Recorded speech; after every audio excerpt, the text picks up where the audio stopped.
making the decision on whether to use sectioning clips to keep the excess hair or the hair that you're not cutting out of the way of the section that you are going to cut can depend on a couple of things.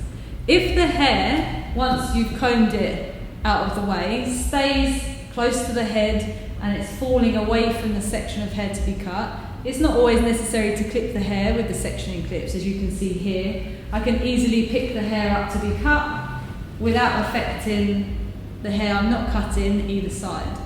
The hair that's going to be cut, I want to be able to access from the root, and in this situation, with this hair being cut and the excess hair just being combed out of the way with no clips, is not allowing me to access the root. So I need the extra tension from a clip so that I can see the root of the hair to be cut. I can comb from that position.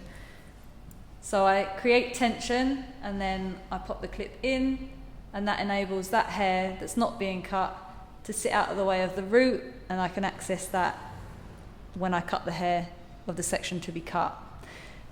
Another thing to think about is when you are clipping the hair, try and clip it back onto the scalp so you get extra grip. You can see I've angled it back onto the scalp here. If I didn't and I just let it hang loose on the face, again, I lose that tension and I can't access the root area from the hair to be cut.